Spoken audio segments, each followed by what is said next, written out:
queria saudá-los com a paz de Cristo. É um privilégio estar aqui com vocês nessa noite. Quero agradecer ao pastor Tori pelo convite amável para estar aqui na Igreja Avivamento, em Comac, numa noite que é especial para cristãos em todo o mundo. Tradicionalmente nós celebramos 4 grandes festas. A primeira é aquela que nós chamamos de Natal, quando nós lembramos e destacamos a encarnação de Cristo, a vida do nosso Salvador, Deus que se fez carne por amor a nós, pecadores.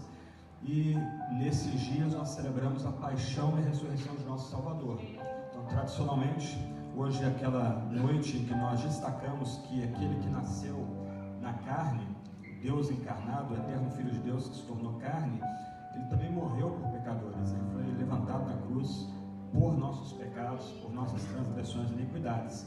Só que ao terceiro dia ele ressuscita dentre os mortos, depois ele ascende aos céus, onde está a destra de Deus o Pai, onde vai vir a julgar vivos e mortos. E celebramos também mais adiante o Pentecoste. Então, para mim é um privilégio estar com vocês nessa noite que nós meditamos o que Cristo fez no Calvário.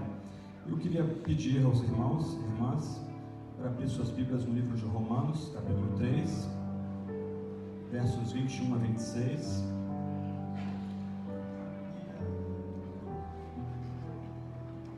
Eu gostaria de ler esses versos e meditar um pouco sobre o que nós podemos aprender quanto ao que Cristo fez por nós naquela cruz de vergonha e dor. Romanos capítulo 3, versos 21 a 26. Eu estou usando uma tradução talvez um pouco diferente dos irmãos, chamada Almeida 21. O texto diz: Mas agora a justiça de Deus se manifestou sem a lei, atestada pela lei e pelos profetas, isto é, a justiça de Deus por meio da fé em Jesus Cristo para todos os que creem, pois não há distinção, porque todos pecaram e estão destituídos da glória de Deus, sendo justificados gratuitamente pela sua graça, por meio da redenção que há em Cristo Jesus, a quem Deus ofereceu como sacrifício propiciatório, por meio da fé, pelo seu sangue, para a demonstração da sua justiça. Na sua paciência, Deus deixou de punir os pecados anteriormente cometidos, para a demonstração da sua justiça no tempo presente, para que ele seja justo e também justificador daquele que tem fé em Jesus. Uma passagem de poucos versos, mas tem sido considerada talvez a passagem mais importante do Novo Testamento para explicar o que Jesus fez por nós e entre nós naquela sexta-feira da paixão, tanto tempo atrás, na terra da Judéia. Paulo começa dizendo que essa justiça de Deus se manifestou sem lei.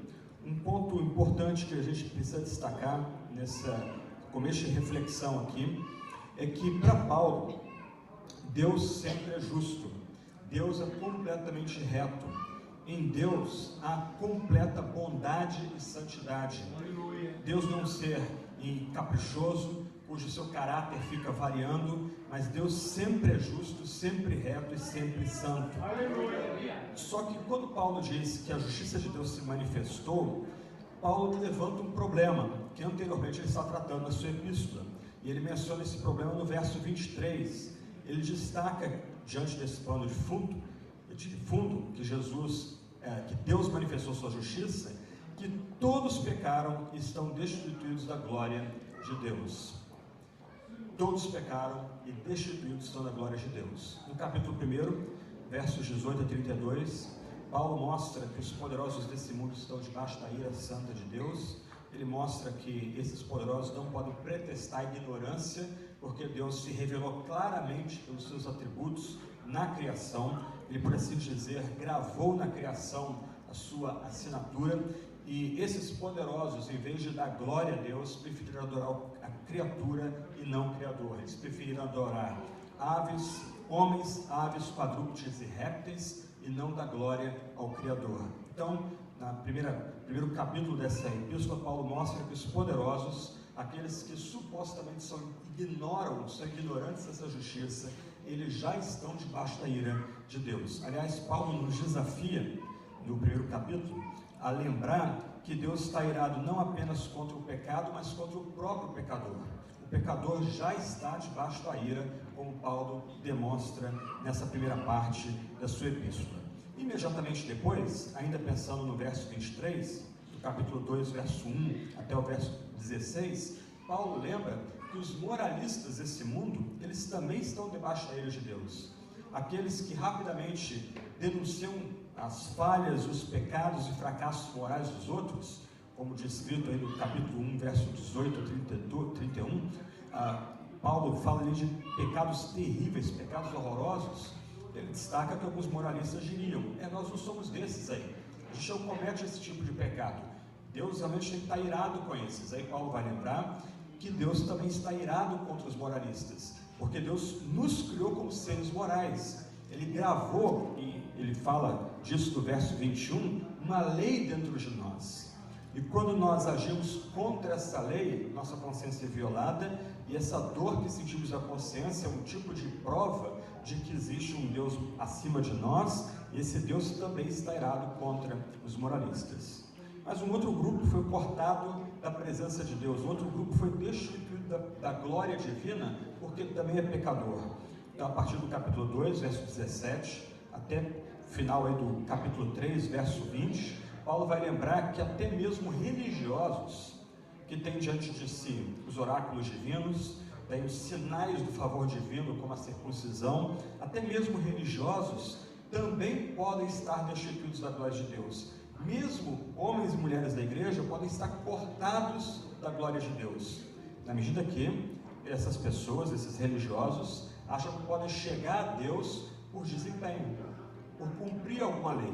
Então Paulo aqui nesse primeiro verso, verso 21, ele começa a lembrar que essa justiça de Deus, essa retidão divina, ela se manifesta, ela se revela, mas não por meio da lei, porque como Paulo vai dizer no final dessa sessão do capítulo 3, versos 19 e 20, por meio da lei veio o pleno conhecimento do pecado.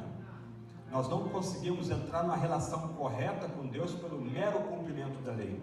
A lei, na verdade, revela o nosso fracasso em tentar agradar a Deus pelo nosso desempenho.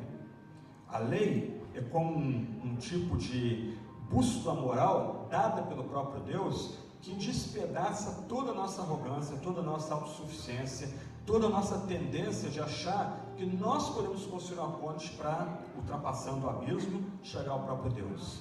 A justiça de Deus vem a nós não por meio da lei, ainda que essa justiça, essa retidão divina, o fato de Deus ser completamente santo e reto, seja atestado, e Paulo usa duas palavrinhas, pela lei e pelos profetas. O que Paulo quer dizer é que essa justiça divina que se manifesta sem a lei, que chega a nós não por intermédio da lei, ela foi testemunhada no Antigo Testamento. A lei dada por Deus, o Santo Sinai, no lugar santo do Sinai, os profetas do Antigo Testamento, eles testemunharam dessa manifestação da justiça divina. O que o povo de Israel diz para Moisés quando ele desce do Monte Sinai? Eles pedem para haver um silêncio ali reverente, porque a glória de Deus repousa sobre o servo, sobre Moisés, e as pessoas ali, o povo de Deus, tem medo do que eles estão vendo ali. A glória de Deus, a santidade de Deus repousou sobre aquele homem, e aquele homem transmitiu a lei, transmitiu as exigências de Deus para o povo pactual. A justiça de Deus testemunhada na lei e nos profetas. Moisés era não só legislador, não só foi um grande legislador do povo de Deus, mas também foi profeta do povo de Deus. Então essa justiça divina, essa retidão divina, ela é dada na Sagrada Escritura. Então, se de um lado nós não conseguimos agradar a Deus pelo estrito cumprimento da lei, porque nenhum de nós cumpre toda a lei, a gente volta e meia está quebrando as exigências de Deus, os mandamentos de Deus dados no Sinai, esse tipo de constituição que Deus deu para reger o seu povo. Do outro lado, essa justiça vem a nós. Então, nesse primeiro verso, junto com o verso 23, Paulo destaca que nós somos colocados num dilema. Nós estamos presos num problema que a gente não consegue resolver. De um outro lado, nós precisamos de Deus. Nós necessitamos de ter um relacionamento com o sagrado, com aquele que é maior do que nós, aquele que vem de fora de nós. Mas pela lei nós não conseguimos fazer isso. Pela lei nós desagradamos a esse Deus que é totalmente justo. Nós queremos cumprir os mandamentos, nós tentamos cumprir esses mandamentos externamente, mas constantemente estamos violando-os, não só externamente, mas no nosso coração. A gente pode não matar, mas se a gente odeia, nós já violamos o mandamento. Nós podemos não ser adúlteros, promíscuos, mas se nós cobiçamos uma mulher ou cobiça-se um homem, nós já violamos esses mandamentos interiormente. Se nós podemos não roubar, mas ao cobiçar os bens do próximo, nós já quebramos esses mandamentos. Logo, nós estamos debaixo da justiça divina. Nós estamos debaixo da retidão divina. E essa justiça, agora, é contra nós. Então, nós aqui somos presos num dilema. De um lado, nós vemos que nós necessitamos da justiça divina. Do outro lado, nós percebemos que essa justiça é contra nós, porque nós não conseguimos, pelo nosso próprio esforço, pelo nosso próprio desempenho, agradar ou satisfazer esse Deus que é completamente justo. Mas Paulo não para aí. Se ele parasse aí, nós entraríamos numa situação de desespero. Nós precisaríamos reconhecer que nós todos somos dignos do inferno. Deus seria perfeitamente justo em nos lançar todos no inferno. Isso manteria a retidão divina, manteria a justiça divina, a santidade de Deus seria satisfeita diante de todo o cosmos, e nós iríamos para o inferno dando glória a Deus, porque Ele foi completamente reto e justo em nos tratar dessa forma, porque pela tentativa de agradar a Deus pelo cumprimento da lei, nós fracassamos. Então, nós precisamos buscar fora de nós algo que nos conecte com Deus, algo que nos coloque numa relação correta com esse Deus que manifesta a sua justiça, que traz sua justiça para nós. E Paulo continua: a justiça de Deus se manifesta, testada ou atestada pela lei e pelos profetas, a justiça de Deus que é por meio da fé em Jesus Cristo para todos os que creem. Aleluia! Glória a Deus! Aqui Paulo traça uma linha do campo e lembra que há uma completa distinção entre a fé cristã e todas as outras religiões. Algo que é comum às religiões, sejam grandes, sejam religiões de mistério, é que elas supõem que o ser humano, por meio de desempenho, por meio de uma tentativa de cumprir certas regras, até mesmo a lei de Deus, ele pode se conectar com Deus, ele pode entrar numa relação correta com Deus. Isso é a base das religiões, das grandes religiões do tempo da antiguidade, do tempo presente. Essa é a base, por exemplo, de algumas ideologias seculares. O que Paulo estabelece para nós aqui, calcado na lei e nos profetas, Paulo está em sintonia com tudo que foi ensinado no Antigo Testamento. Ele é um intérprete, um mestre do Antigo Testamento, é que a justiça de Deus é manifesta e recebida por todo aquele que crê, todo aquele que tem fé. Aleluia. E Paulo vai excluir completamente aqui a noção de que a fé, a crença em Jesus Cristo seja um tipo de obra. A fé, na verdade, é o reconhecimento que nós não temos nada em nós mesmos para barganhar com Deus, para tentar entrar numa relação correta com Ele. A fé é o reconhecimento que nós precisamos de uma justiça que é fora de nós, que é externa a nós. Por isso que o apóstolo lembra que a justiça de Deus se manifesta, atestada pela lei e pelos profetas, por meio da fé em Jesus Cristo. Aleluia! Para todos que creem. Em outras palavras, nós somos chamados aqui a colocar toda a nossa atenção em Jesus Cristo. Ele é o coração da fé da igreja. Se fosse perguntado para os cristãos em todo o mundo qual é o símbolo máximo do cristianismo, o símbolo máximo do cristianismo é a cruz que lembra o sacrifício de nosso Salvador na província da Judéia, tanto tempo, tantos séculos atrás. Nós somos chamados então, se queremos entrar na relação correta com Deus, se queremos receber a justiça desse Deus, a crer em Jesus Cristo, a colocar fé em Jesus Cristo. E as palavras aqui têm significado. em quem nós somos chamados a colocar a fé? Em Jesus Cristo, em Jesus, que é aquele que nos salva, é a salvação que vem de Yahvé, ou é o Yahvé que salva, é o novo Josué, aquele que vem para conquistar a terra em nome de Deus, aquele que vem para ser o libertador da presença de Deus, mas esse Jesus também é o Cristo, ele é o Messias, ele é especialmente ungido. Ele foi ungido de um jeito que no Antigo Testamento os homens não podiam ser ungidos, não tinham como ser ungidos. Jesus foi ungido como rei, profeta e sacerdote. Nele, o que era fragmentado no Antigo Testamento encontra unidade. Em Cristo, aqueles ministérios que eram desconectados, separados, algumas vezes até rivais, em Jesus estão em harmonia. Esse Jesus, que é Yahvé que salva, que é Jeová que vem para nos salvar, ele é o nosso rei, profeta e sacerdote. É nele que nós somos chamados a colocar a nossa crença, a nossa fé, se nós queremos receber a manifestação da justiça de Deus, se queremos de fato experimentar a justiça de Deus. Homens e mulheres então estão presos num dilema.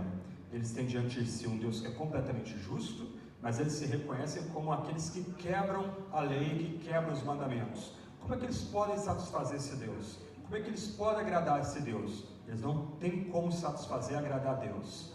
Deus é contra esses homens e mulheres, salvo ser eles, movidos pelo Espírito, colocarem a fé, colocarem confiança em Jesus Cristo.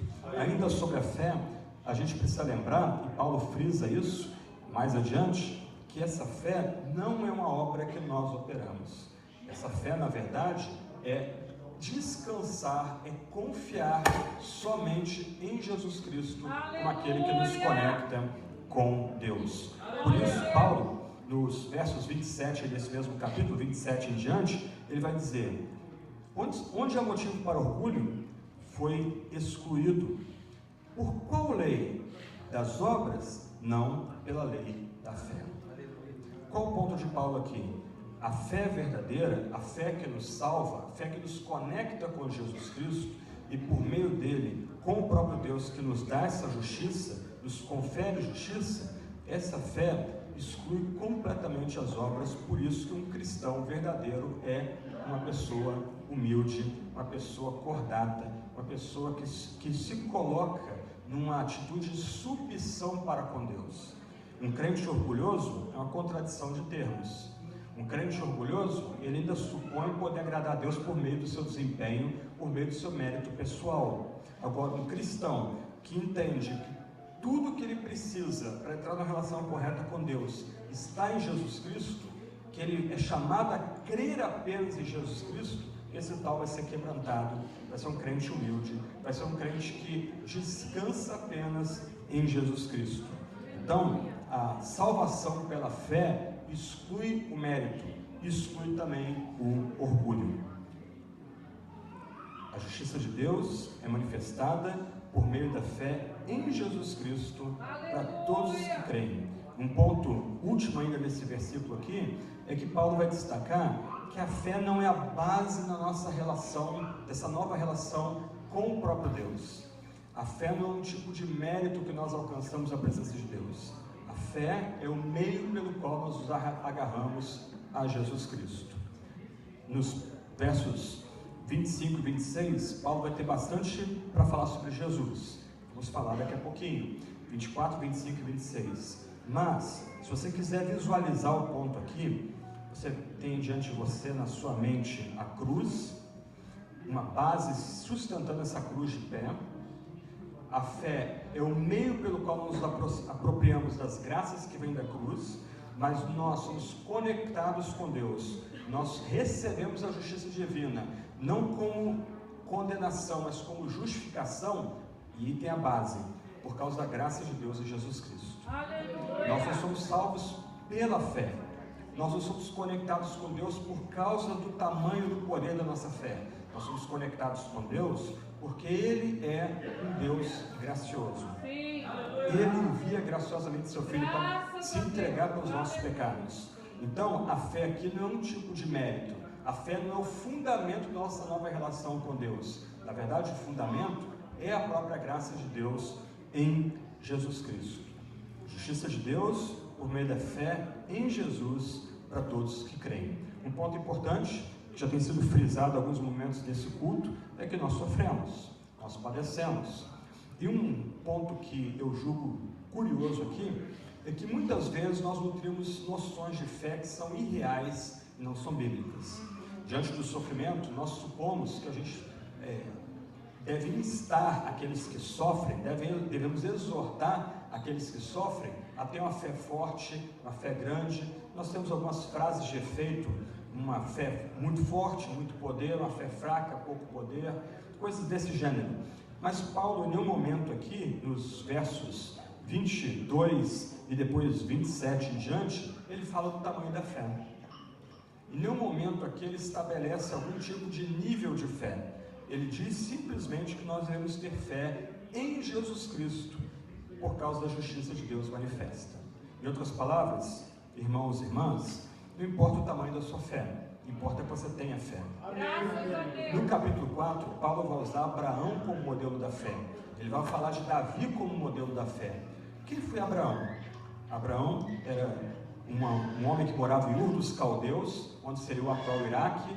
Ele era um idólatra, ele era alguém que vivia uma vida contrária aos preceitos divinos, mas Deus o escolheu. Deus entrou na aliança com ele. Deus fez promessas para Abraão e por isso nós estamos aqui, se somos da fé também. Mas, se você lembrar, ainda que Deus se manifestasse a Abraão de forma espetacular, Gênesis 12, Gênesis 15, Gênesis 17, Abraão vacilava. A fé de Abraão era vacilante. 2 vezes ele vai dizer que a sua esposa era sua irmã, colocando em risco todo o propósito divino no Antigo Testamento. Abraão, ele, na medida que a promessa de Deus para ele demorava, ele resolveu tentar dar um jeitinho para ajudar Deus, casando com Agar e tendo um filho com Agar, e criando mais confusão dentro do contexto da aliança. De um lado, em Gênesis 15, Deus aparece a Abraão no meio do fogo, no meio de animais partidos e fendidos. Enquanto Deus está operando milagres ali, Abraão dorme, Abraão cochila. Ele é o pai da fé.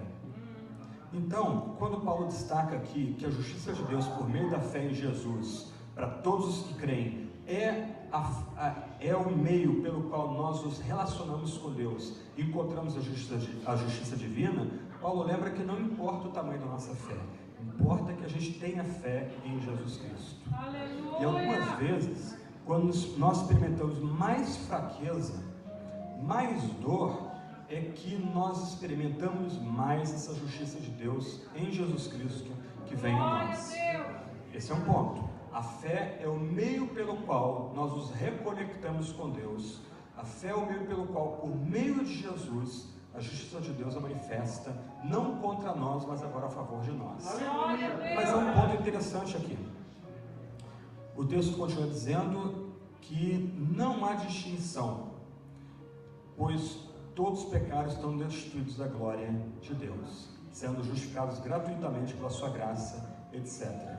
Não há distinção. Paulo já havia mencionado essa expressão no capítulo 2, quando ele vai lembrar que não há distinção entre gentios e judeus, o que se refere à ira divina. Deus é contra gentios e judeus, na medida que eles romperam, eles agem contra a lei e tentam agradar a Deus pelo cumprimento da lei. Agora, essa salvação espetacular, essa manifestação da justiça de Deus chega a nós, por meio de Jesus, para todo aquele que crer. Então, se de um lado, Paulo destaca que o meio de nós nos reconectarmos com a justiça divina é a fé, do outro lado, Paulo lembra que essa justiça divina é dada a todo tipo de gente, homens e mulheres de toda raça, tribo, língua e nação. Aleluia! Antes da vida de Cristo e antes do derramamento do Espírito Santo, para homens e mulheres encontrarem o Redentor, Javé, eles tinham que ir para Israel, ir para Jerusalém, ir para o templo e se colocar debaixo dos sacrifícios feitos naquele templo, invocar a intercessão do sacerdote. Agora, depois da vida de Cristo, depois do derramamento do Espírito Santo, nós encontramos Cristo onde nós estamos. E nós não precisamos abraçar os valores do antigo Israel para nós nos relacionarmos com Deus e com Cristo. nós somos aceitos do amado a partir do nosso plano de fundo cultural, a partir da nossa história. Então, Deus agora vem a todas as gentes por meio de Jesus Cristo. Ele é oferecido, Cristo é oferecido pelos seus embaixadores a homens e mulheres de toda raça, tribo, língua e nação. Aqueles que creem em Jesus, independente da sua raça, tribo, língua e nação, esses agora recebem a justiça de Deus como atestada pela lei e pelos profetas. Em outras palavras, agora toda barreira que havia entre gentios e judeus é demolida. A barreira que separava os dois povos agora é acabada, é apagada. E de dois povos, judeus e gentios, agora há um único povo, o Israel reconstruído, pelo qual Deus é justo justificador, sobretudo o dado àquele que tem fé em Jesus Cristo. Então, Paulo aqui fala do alcance dessa justiça que vem por meio de Jesus Cristo. Essa justiça é dada a todo homem, toda mulher que crê em Cristo, independente da raça, tribo, língua e nação a qual ela pertence. Isso é bastante importante para nós hoje aqui, porque talvez inexista entre nós pessoas que sejam descendentes de Israel, sejam judeus, sejam israelitas, somos todos gentios aqui. Gentios foram alcançados por essa promessa. Não há distinção agora mais entre nós. Nós podemos receber a justiça de Deus por meio de Jesus, ao crermos em Jesus, sem abandonar elementos da nossa cultura, elementos nossos idiomas, etc, etc. Mas aí chegamos à parte final do texto, que é mais importante. A fé é o meio pelo qual nos apropriamos de Jesus, a fé é o meio pelo qual nós recebemos a justiça divina como testemunhada na lei dos profetas.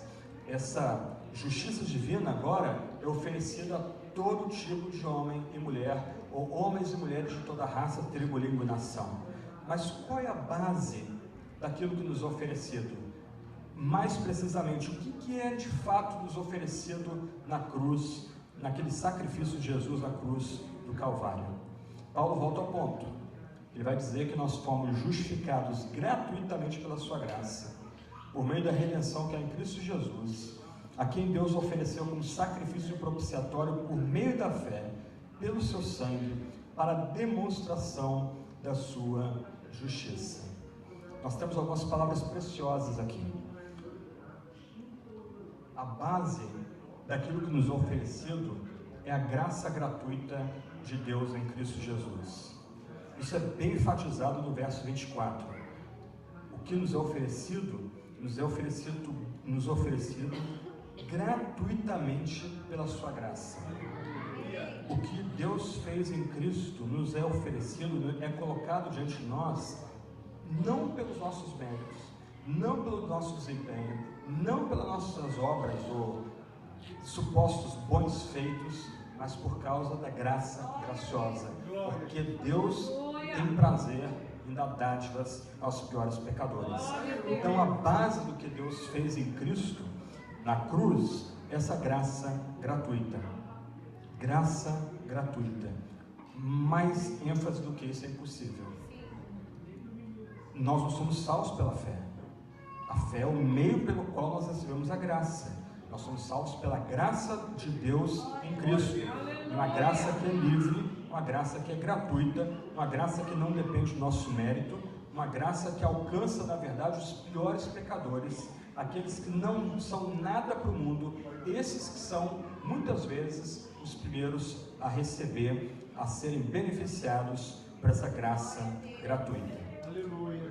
Essa graça gratuita é que sustenta a cruz. Aí você, voltando a visualizar o desenho aqui, nós temos a cruz em pé, nós temos uma base que sustenta essa cruz, nós temos a fé, que é o meio pelo qual a gente recebe os benefícios que vem da cruz, vem do sacrifício de Jesus Cristo da cruz do Calvário, e aí você pode visualizar como que raios saindo dessa cruz. Aleluia. Pessoas podem dizer, mas espera aí, é uma vergonha Jesus ser morto como um vilão, morto como um ladrão. Isso, a gente não tem como entender isso à luz da nossa cultura. Isso não tem como ser aceito. Mas, quem é Jesus? Ele é Jeová que salva. Ele é Deus junto com o mesmo Deus que é o Deus da justiça. Jesus sempre existiu com o seu amado Pai. Ele é o eterno Filho de Deus junto com o seu amado Pai. Então, no concerto de graça gratuita, Deus resolve um problema que a gente não tem como resolver. Se de um lado nós somos pecadores e Deus é justo, e nós não conseguimos apagar o nosso pecado para nos colocarmos de pé diante de Deus, logo Deus é contra nós. Do outro lado, Deus resolve esse problema. Ele envia o seu filho, seu único filho, para morrer na cruz de vergonha e dor. Mas olha, o sacrifício de Jesus na cruz não é derrota, é vitória. Aleluia! Aleluia! Para o mundo, o sofrimento é incapacitante. Para o não cristão, o sofrimento é tipo uma palavra final. É a morte, é a doença, é a perda de entes queridos. Mas a fraqueza de Deus é mais poderosa do que todos os outros poderes. Algumas vezes eu escuto pessoas dizendo que na morte de Cristo, uma tentativa de explicar um aparente fracasso em Deus, na morte de Cristo o diabo alcançou algum tipo de vitória e é necessário que Jesus ressuscite para que o diabo seja derrotado. Não é isso que Paulo está dizendo aqui. Quando ele pinta esses raios saindo da cruz, eu vou explicar já já o que eles significam. O que Paulo quer comunicar para a gente é que na aparente derrota de Deus, todo mal, todo pecado, todos os poderes demoníacos foram cabalmente derrotados do sofrimento divino. De um lado, Deus não é impassível ao nosso sofrimento. Deus não é estranho ao nosso sofrimento. O nosso sofrimento, do outro lado, também não é algo que está longe de Deus. Deus sofreu em Cristo. Paulo, em Atos 20, 28, vai dizer que Deus comprou a igreja com o seu próprio sangue. Aleluia! Só que nesse sofrimento divino, Ele nos dá justiça, Ele nos dá redenção, aleluia, Ele nos dá propiciação. Aleluia. E se a gente for um pouquinho mais adiante, em Romanos capítulo 5, Ele nos dá reconciliação. Aleluia. O aparente fracasso de Deus é vitória. A aparente derrota de Deus é triunfo. Aleluia. Paulo diz que nós fomos gratuitamente, ou pela graça gratuita, nós somos justificados. A ideia aqui, e nós voltamos ao verso 21, é que diante do tribunal divino, diante da justiça divina, todos nós estamos danados, todos nós estamos condenados. A gente não tem nada para apresentar para Deus que nos coloque na relação correta com Ele. Diante de Deus, nós só temos a sua própria ira, a sua própria santidade, que repudia tudo que é pecado em nós. Agora, quando nós cremos em Jesus Cristo, quando judeus e gentios, quando homens e mulheres de toda raça, tribo, língua e nação creem em Jesus Cristo, como Paulo fala no verso 22, esses que antes, diante do tribunal divino, estavam condenados, eram injustos, agora são declarados justos. Aleluia! Olha que maravilha, hein? A justiça de Deus se manifestou sem lei, pela fé em Jesus Cristo, para nos justificar. Mais adiante, Paulo vai dizer que dessa forma, então, Deus é justo e justificador. Aleluia! Deus é completamente justo, completamente reto. Nós somos pecadores, nós somos em pecado, nós somos alvos da ira divina.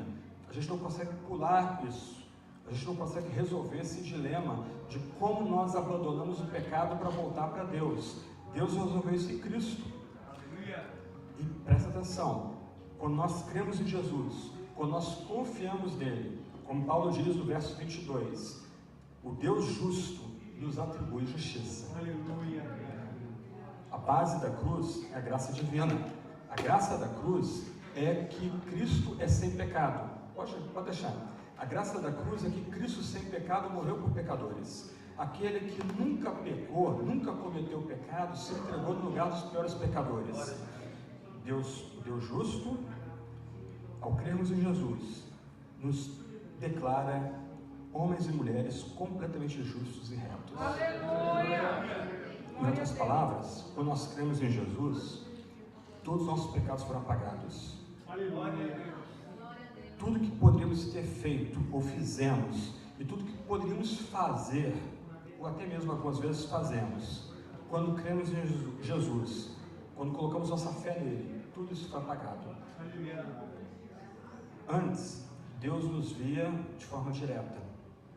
Ele via nossos pecados suscitavam ira nele. Os nossos pecados suscitavam a necessidade dele vingar o nosso pecado, nos banindo da sua presença.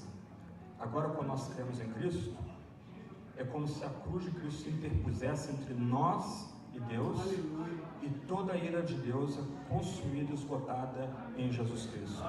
Jesus absorve a retidão divina de forma completa.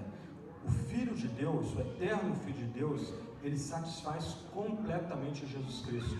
De tal forma, agora, positivamente, aqueles que creem em Jesus são revestidos dessa justiça. Deus agora olha aqueles que creem em Jesus por meio de Jesus Cristo. Em outras palavras, ele se torna o nosso irmão mais velho, nós todos nos tornamos irmãos e Deus nos vê por meio dele. Nós agora recebemos esse novo status. Nós agora somos declarados justos pelo que Cristo fez na cruz do Calvário, na medida que nós confiamos somente em Jesus Cristo, sendo justificados gratuitamente pela sua graça. Irmãos e irmãs, esse ponto aqui é importantíssimo. Se você confia em Jesus Cristo, agora, nesse momento, você é considerado o mais justo entre os homens e a mais justa entre as mulheres. Aleluia. Todos os seus pecados foram cobertos. Nada mais separa você do amor de Deus em Cristo Jesus. Nenhum outro tipo de poder, seja demoníaco, ou um poder que a gente nem conheça ainda, esses inimigos não tem mais como separar do amor de Deus em Cristo Jesus.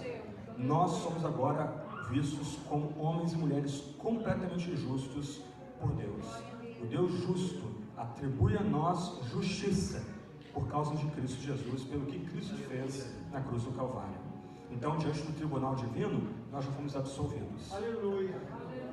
No último dia, quando Cristo voltar em glória para reinar com os seus, nós vamos precisar temer. Não vai passar filminho com os nossos pecados, como a gente ouve algumas vezes pregadores falando. Esses pecados foram totalmente apagados em Cristo Jesus. O profeta Miqueias vai dizer que esse pecado foi jogado no mais profundo abismo. Ele não suscita mais ira em Deus, porque nós somos cobertos com a justiça perfeita que vem de Jesus Cristo, morto na cruz pelo nosso pecado. Mas Paulo vai além. Ele fala que nós somos redimidos pelo sangue. Se de um lado a noção de justiça lembra que nós estávamos diante de um tribunal e antes nós éramos culpados e agora, quando cremos em Cristo, somos absolvidos, somos declarados justos, somos vestidos com vestes de justiça. Do outro lado, essa ideia da redenção pelo sangue lembra que antes nós éramos escravos. Em Efésios, Paulo vai dizer que nós éramos escravos do pecado, escravos da carne, escravos do diabo, mas ao crermos em Jesus, nós somos comprados por preço. Aleluia. Não por prata, não por ouro, mas pelo sangue de Cristo derramado na cruz do Calvário. Glória a Deus. Justificados gratuitamente pela sua graça, redimidos pelo seu sangue, comprados pelo seu sangue, redimidos. A ideia aqui vem do mundo romano. No mundo romano, a escravidão não era baseada em etnia, era baseada em derrota militar. A nação foi derrotada, a tribo foi derrotada, a tribo era escravizada. Então, não raro, se topava caminhando pelas ruas das grandes cidades romanas com escravos louros de olhos azuis, vindos da Germânia ou da Britânia, que é a atual Inglaterra, o Reino Unido. Aqueles escravos não tinham nada, eles não tinham nem nome, eles eram um número. Eles tinham seus ouvidos furados, algumas vezes uma argola era colocada no nariz, outras vezes eles botavam a coleira nesses escravos com o nome do seu dono. Eles não eram nada, eles não tinham existência no mundo romano. Assim éramos nós antes de conhecer Jesus Cristo. Nós não tínhamos esse propósito, nós não tínhamos sonhos, nós éramos presos, escravos do nosso pecado, nós servíamos a ídolos mudos, nós éramos escravos dos poderes demoníacos, mas ao crermos em Jesus Cristo, nós fomos arrancados desse maldito mercado escravo. A nossa vida agora não pertence mais a nós mesmos. Paulo vai frisar isso mais adiante em Romanos 6 por meio da imagem do batismo. Quando somos batizados nas águas, nós recebemos uma marca, um sinal visível. Nossa vida não pertence mais a nós mesmos. Aleluia! Nós agora servimos a Cristo. E agora, escravos de Cristo, nós somos os mais livres entre os homens, os mais livres entre as mulheres. Nossa vida não pertence mais a nós mesmos. Só que agora a gente consegue ter vitória contra o pecado, vitória contra os poderes demoníacos, vitória contra o mundo como sistema que se ergue contra Deus, redimidos em Cristo Jesus, justificados gratuitamente pela graça, por meio da redenção que é em Cristo Jesus. E tem mais uma palavra agora importante, por a quem Deus ofereceu como sacrifício propiciatório. Cristo Jesus, a quem Deus ofereceu como sacrifício propiciatório. Aqui é uma palavra mais complicada, uma palavra mais difícil, talvez a palavra mais importante do Novo Testamento para comunicar o que Deus fez em Cristo Jesus. Nós éramos pecadores, nós éramos injustos, nós éramos cobertos de vergonha porque violamos a lei divina. O destaque à lei é importante porque lembra que não há espaço para relativismo aqui, não há espaço para ambiguidade, não há espaço para o tal, aquela ambiguidade, aquela noção de que mesmo no mal há alguma coisa boa, mesmo no que é bom há algum elemento de maldade. A lei de Deus é implacável, ela lembra que Deus exige retidão da gente, e ao não vivermos de forma reta, nós somos todos culpados. Só que há esperança. Quando nós cremos em Jesus, pela sua graça gratuita, nós somos justificados, nós somos redimidos e agora propiciados. O que significa essa ideia de propiciados em Cristo Jesus, ou propiciados pela oferta que Deus fez desse sacrifício propiciatório em Jesus Cristo? O nosso pecado era contra Deus, o nosso pecado ofendia a majestade divina. Só que nenhum de nós consegue satisfazer a Deus. Nenhum de nós consegue aplacar a completa santidade e retidão divina. Aqueles que vêm do Brasil devem lembrar que algumas vezes você encontra sacrifícios de comida em encruzilhada, alguns animais mortos. De um lado, nós não conseguimos satisfazer esse Deus. Nós não conseguimos propiciar esse Deus completamente santo. Nós somos homens e mulheres marcados pela finitude. E nós estamos tratando de um Deus que é justo e reto, que é eterno. Só que de outro lado está no nossa constituição, nosso DNA, naquilo que nós somos da forma mais profunda, que nós precisamos satisfazer esse Deus. Aí nós, seres humanos finitos, tentamos de alguma forma agradar esse Deus por meio de sacrifícios que são temporários. Mas esses sacrifícios não são nada para Deus. Eles não significam nada para Deus, porque Deus é um ser eterno. O nosso pecado é um grito de rebelião cósmica, é um grito de rebelião eterna. Como então nós, seres finitos, marcados pelo pavor da morte, conseguimos satisfazer esse Deus que é completamente santo? É uma impossibilidade. Somente Deus pode satisfazer a si mesmo. Então olha que ponto bonito aqui que a gente precisa destacar quando a gente medita na cruz de Jesus Cristo. Na cruz, naquele sacrifício pavoroso encenado diante das autoridades, dos militares romanos, diante do povo que debochava, diante de sacerdotes que rejeitavam o Messias, o Salvador, Deus satisfez a si mesmo, Deus propiciou a si mesmo. Somente um sacrifício de valor eterno pode aplacar a ira eterna de Deus. Somente um sacrifício de valor eterno pode satisfazer completamente a retidão divina. Nós somos justificados quando cremos em Cristo. Isto é, nosso pecado é perdoado, todo o nosso pecado é perdoado e a justiça de Deus é colocada sobre nós. Nós somos redimidos quando cremos em Jesus Cristo. Mas a ira de Deus também é removida quando cremos em Jesus Cristo. Porque Cristo provou essa ira na cruz do Calvário para que aquele que crê em Cristo não seja mais alvo da ira divina. Em Romanos capítulo 1, versos 18 e seguinte, e capítulo 2, versos 16 e seguinte, Paulo vai lembrar que Deus está irado tanto com os poderosos quanto com os moralistas, entre os gentios. Agora, se os gentios correm para Cristo, se aqueles que não nasceram no contexto do povo da aliança correm para Cristo, eles não são mais estranhos.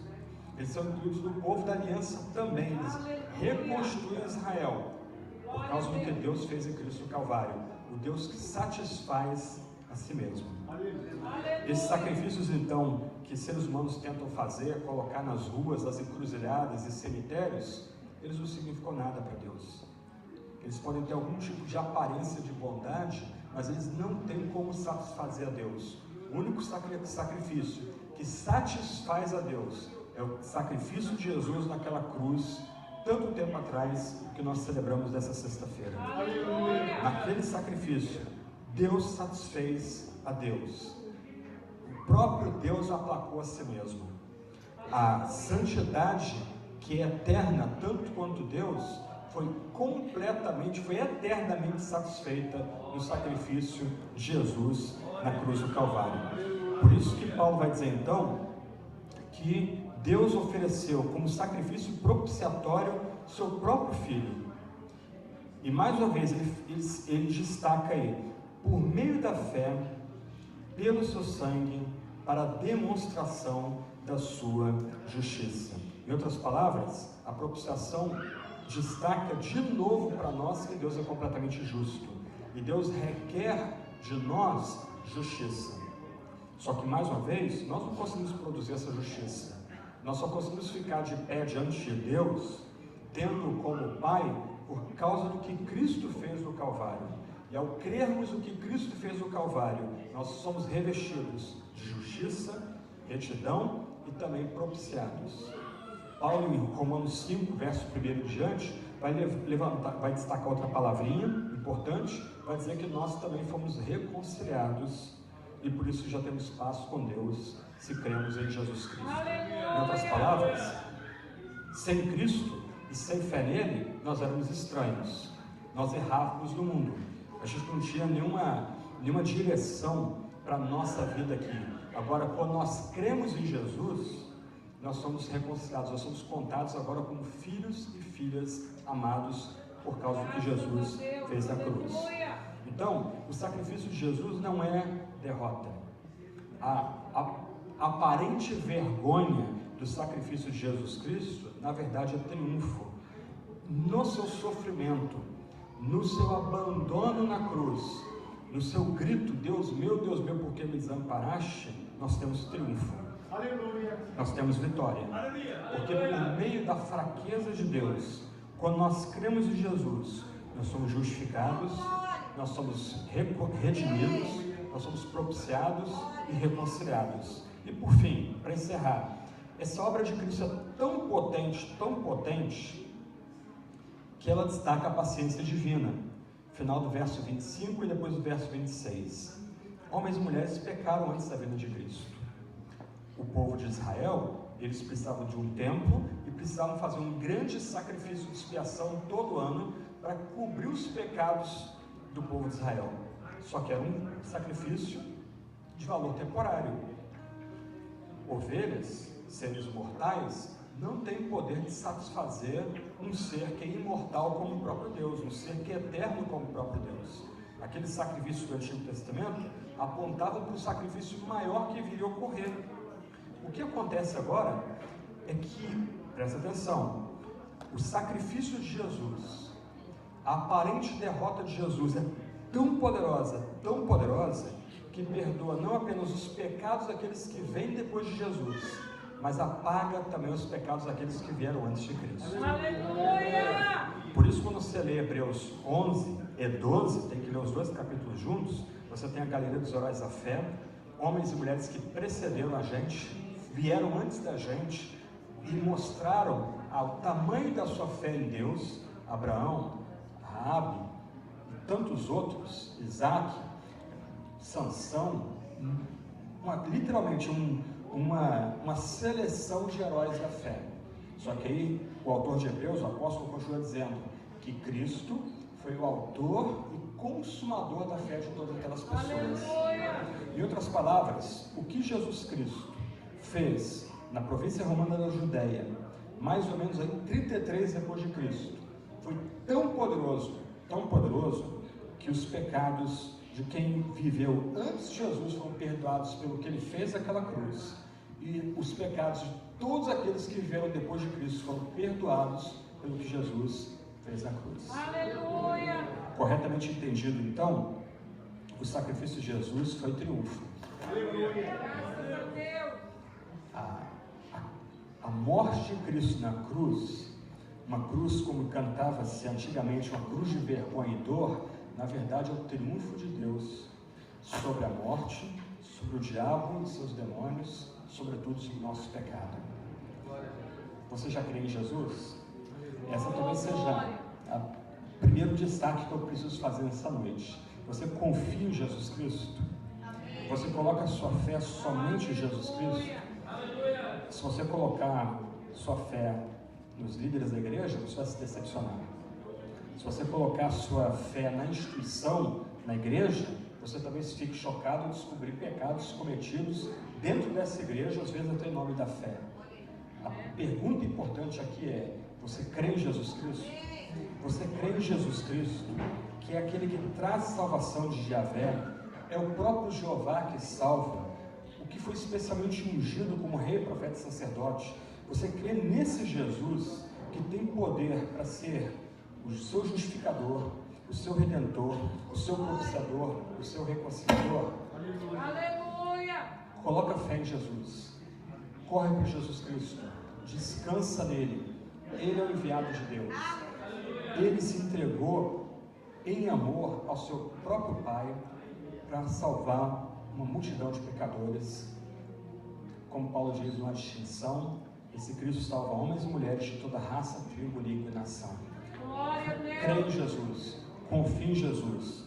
Para quem já confia em Jesus, medite em Cristo.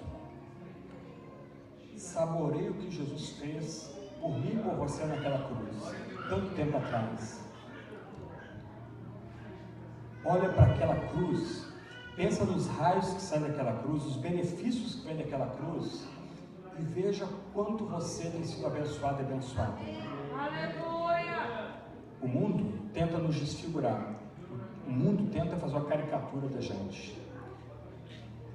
Os demônios, o pecado, tentam nos jogar para baixo. Agora, quando você olha para Cristo, você lembra o que Cristo fez por você. Glória a Deus!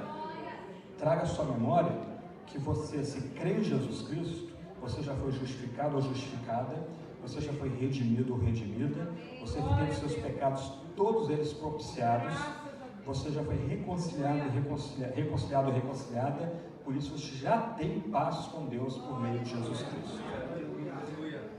Medite no fato de que agora você está crescendo em Jesus Cristo, você está sendo formado e formada em Jesus Cristo. Quando os seus pecados tentarem jogar você para baixo, você peça perdão aos seus pecados, lembrando que você já é em Jesus Cristo. Quando Satanás e seus demônios vierem jogar diante de você seus pecados cometidos, você o repreenda, lembrando que agora em Cristo você é nova criatura, e você recebe de Cristo justiça, propiciação, redenção e reconciliação. Medite no Evangelho, medite em Cristo, reflita em quem Cristo é, reflita nas bênçãos que vêm da cruz de Jesus. Outro ponto importante aqui: repudie aquilo que não é Evangelho, aquilo que não destaca Jesus Cristo. A verdadeira obra do Espírito Santo, o que o Espírito Santo tem prazer último em fazer, é magnificar Jesus Cristo. João, o apóstolo, vai dizer que o Espírito é derramado para que Cristo seja glorificado, para que Cristo seja magnificado. Então, repudia aquilo que não vem de Jesus Cristo, repudia aquilo que não dá glória a Jesus Cristo. Lembra que o centro da vida da igreja é Jesus Cristo. Ao fim dos hinos que nós estávamos cantando, começou-se a desenhar aqui, nós começamos a ver o desenho da cruz. Que Cristo seja magnificado, e não importa se é um anjo do céu, se é um outro apóstolo, se um profeta, se um outro pastor começa a ensinar uma outra mensagem que não aquela centrada em Jesus e nos benefícios que vem da cruz, que ele seja totalmente repudiado, que ele seja de fato considerado como anátema, como Paulo lembra em Gálatas capítulo 1, versos 7 até 9. E por fim, louve a Cristo, celebre a Jesus, Aleluia! cante louvores pelo que Cristo fez.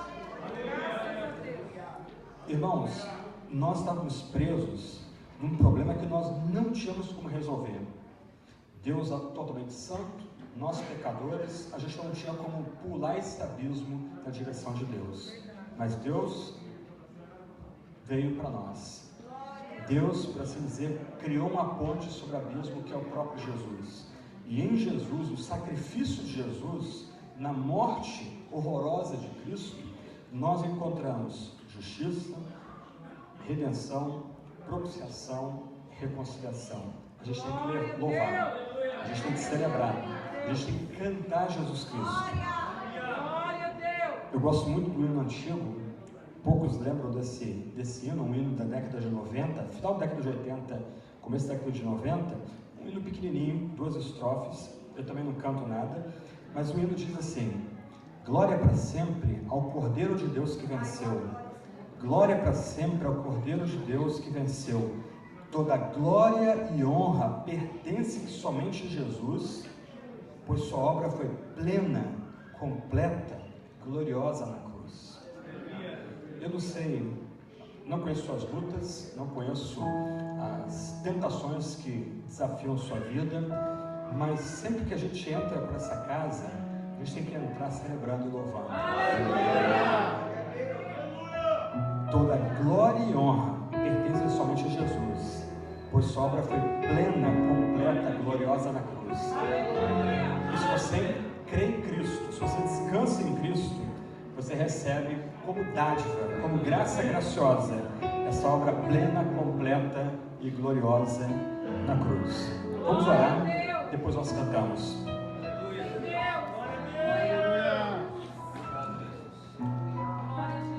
Senhor Deus e Pai, nós celebramos o Teu nome, nós louvamos o Teu nome, a Tua glória, a Tua majestade e santidade.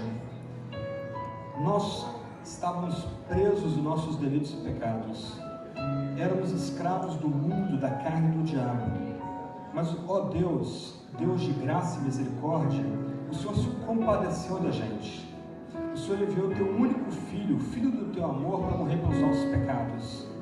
E, ó Deus, ao suscitar fé em nós, ao levar-nos a confiar em Jesus Cristo, o Senhor nos dá grandes graças, o Senhor nos dá a Tua justiça, o Senhor nos dá a Tua redenção em Jesus Cristo, o Senhor propiciou nosso pecado em Jesus Cristo, por meio de Jesus o Senhor nos reconciliou consigo mesmo, e agora nós temos paz. Ó Deus, ajuda-nos a usufruir todas essas bênçãos que vêm de Jesus. E se há algum homem ou mulher aqui nesse ambiente, nessa casa consagrada ao Teu louvor, que não crê em Jesus, nós imploramos, ó Deus, dá Teu Espírito Santo para este ou para esta, quebrando o coração dessa pessoa, atrai essa pessoa com corda de amor a Ti, que ela venha ter fé em Jesus Cristo, que ela venha descansar em Jesus Cristo. Nós imploramos, ó Deus, liberte da escravidão ao pecado, que ela se agarre a Jesus como seu único Salvador, único suficiente Salvador. Nós imploramos tudo isso por nome desse Jesus, que é a nossa redenção, que é a nossa justificação, propiciação e reconciliação. Amém e amém.